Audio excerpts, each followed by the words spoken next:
Well, welcome back to the My Bike Motorcycle Insurance Australian Superbike Championship presented by Motul. My name is Tom Reynolds. This is our occasional series mid-season. I wouldn't call it a break. It's been a smallish break, but we're leading into what will probably be the biggest round of the year and perhaps the turning point of the season, the Merlin Darwin Triple Crown. I'm joined now by Josh Waters from the Maxima Racing Oils BMW film team. Bit of a mouthful, almost as big as our series name. Josh, welcome along. Yeah, thanks for having us, Tom. Yeah, it's good to catch up, mate, because, we caught up yesterday with a rider who's sort of been in a similar position to yourself, that is Brian Starring, and that both of you had the disrupted year last year. And in many ways, racing this year feels like a bit of a win, doesn't it? Yeah, for sure. And being on a competitive motorcycle with a good bunch of people, it's made it enjoyable again and back to closer to where I want to be. It's funny you should mention enjoyable because I spoke to Troy Herfoss, multiple times through the season, and when he was really struggling physically and with the bike, he said it's just not fun. I want it to be fun again. And is that an important factor for you guys? I mean, I know younger riders tend to be just hungry to race, but as you get a bit older, does it need to be that element of enjoyable to ensure that you're still interested? 100% there, Tom. I think back of Darwin for me has been a really good track in previous years. And I used to, I think back of when I was successful there, I used to just go there, I like Darwin because Sunday night was good. And you think, the meals were nice and all those of course, I really enjoy the circuit, but, and you just I hope I go good. And it always went good. But I was enjoying myself. I was happy to be there. You were flying up. We always raced there when the weather was cooler back down in our hometowns, and it was just good times. Yeah, no, we'll talk about Darwin shortly. I want to wind back the clock to the start to round one. Out of the gate, you and that BMW seemed to get along really, really well. What was it about the bike that you adjusted to so quickly? I think it just suits me a bit more. Like I said, it's a competitive motorcycle, a good bunch of people, and I'm just enjoying myself more. And I didn't. Now, I want to get onto who's crew chiefing for you this year because that's always a fun aspect of your team. My brother helps out, and it's Shane who owns the team, Kinders. Yeah. He looks over us both, but he's more on Glenn's side because he's Glenn's crew chief. Yeah. I've got Brody and I've also got Tim Hill, so he's more with the chassis and just have a good time. Now you won your first championship in 2009. Yep. Is that correct? Yep. So much has changed in that period. Back then, horsepower was a factor that it always is, and tyres and suspension. But I don't think electronics had quite crept in to the extent that they are now. How important is it to have that side of things really well sorted in terms for success? Yeah, 100%. The electronics do so much more nowadays than in 09. And even though you look back at 09, the times we were going so bloody fast back then. But everything was different. Our pace, we couldn't, maybe keep it the whole time like you can now. But the electronics are definitely, you can stumble across, and have it right, or you can have it a little bit wrong and it ruins the motorcycle. So, you need someone smart that's looking over that stuff. But for you as a rider, how hard has it been to adjust? So, if you take a young rider like a Max Stauffer, he won't know anything different. This is his first time he's riding the Superbike. He's coming into that world where electronics are massive. So he's, in effect, if you want to be good at the job, you better get across the job fully. For you as, I won't say an old school rider because you're not that old, but for someone who grew up, dirt track and sideways and it's all in the wrist, has it been difficult to grow as a rider from it's all in the wrist to I've got to sit down and actually make the effort to understand how a lot of this works as well? Yeah. It is. I think back at 09 and stuff like that, we we try and tame the beast in different ways by like changing the gearing, stuff like that. Now you can do that with electronics, with wheelie control, with killing the power at, this much throttle percentage and so on. So you would still try and do things back in the day to make it tamer. But now you have to trust the electronics more. But like I said, it can, if it's not in the window, doesn't matter what you do, it's going to be screwed. Yeah. Now, talking about the pace you had in 09 versus today, and I'll wrap up this rather interesting sideline that I could get caught up in.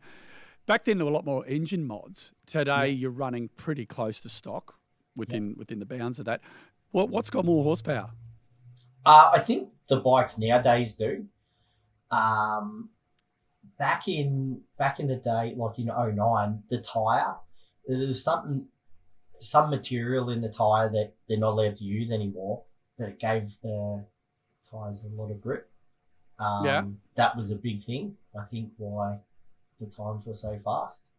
But yeah, the bikes were definitely fast back then. But nowadays, the bikes that you can buy from your local dealership, they've got over 200 horsepower, and we do over 300k at Phillip Island, or maybe next week or a couple of weeks' time in Darwin, we'll get near 300. So yeah, the bikes that you buy off the showroom floor are that fast now. Now, I want to just to wrap up this 2009 thing. Do you remember the press conference that I hosted at the MotoGP round? Yeah. You remember what happened to that presser? Can you retell the story, or do you need me to do it? No. It was the Friday one. Yeah, okay. And you were the fastest Suzuki at Phillip Island, including the MotoGP bikes. Was that a hell of a... How did that feel? Yeah, that was pretty good. I remember on the Saturday night, we had a dinner with all the Suzuki. They used to do a big, with all the dealers, the successful dealers for the year and stuff, and they'd do a hospitality. On the Saturday night, they'd have the MotoGP riders come, and I think it was Vermeulen and Caparossi at the time. Yeah. Obviously, they're amazing riders, and that they just had the tools to work with. So maybe something was wrong with the bike back then.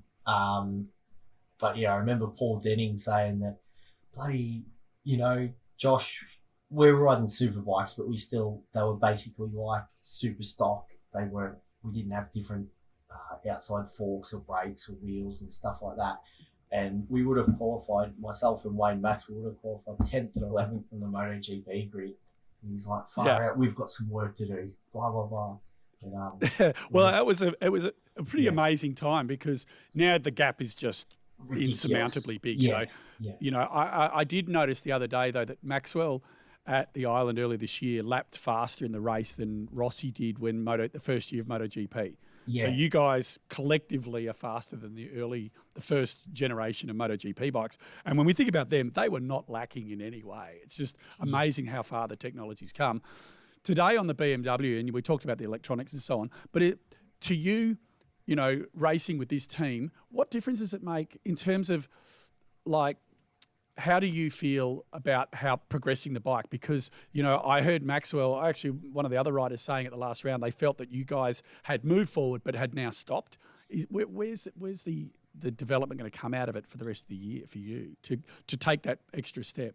Yeah, we definitely need to improve in some areas. And the last circuit, Wakefield, we knew that one was going to be difficult with that bike, because a lot of it is to do with electronics and so on. So I hope in Darwin we can make another step forward. Obviously, we've all been working hard trying to find ways to step it up. So I think my package will be a lot better for Darwin than it was for Wakefield, but also the style of circuit will suit the bike. Yeah.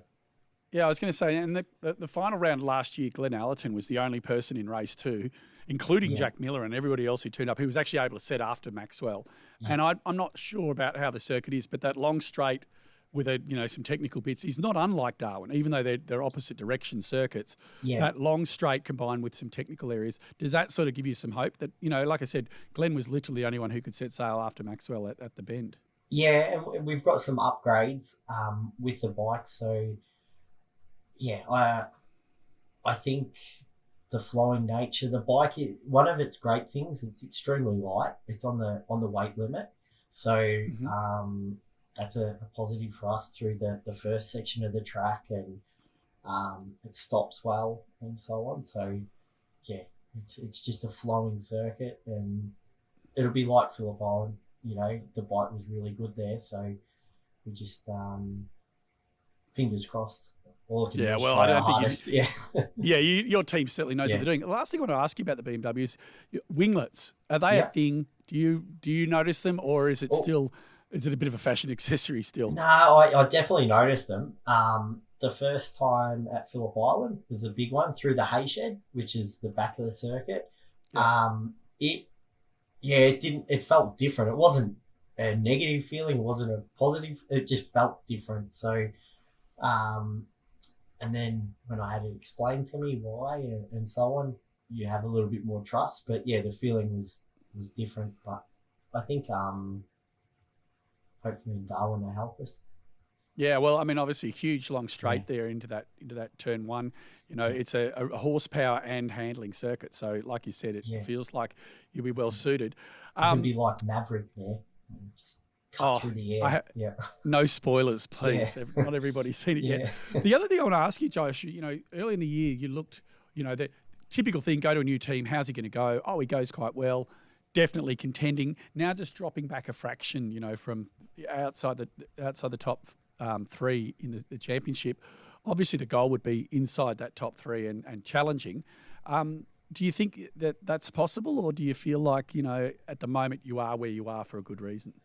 No, I think it's possible. Like I said, I knew that Wakefield was going to be difficult, and the first race at Wakefield, we had something go wrong, and then the second race, I was where I thought I was going to be, battling with Brian and Arthur was right there, but we knew, before the race, it was going to be hard. So I was top BMW, and I just need to. I enjoy Darwin, and hopefully the bike's good there. Glenn went really well last year; he got 2/3, so fingers crossed. So just quickly looking at the back half of the year, obviously we've got Darwin coming up. You like that?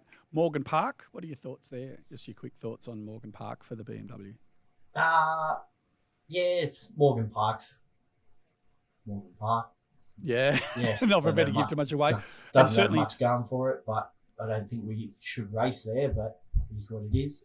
It will be the biggest crowd of the year for a standalone round, so let's keep that in mind. Yeah, and I know, then, of course, back... but then, of course, back to the island and the bend, where I think you probably are very well suited. I like those tracks. But, even Morgan Park, I've gone all right there. And,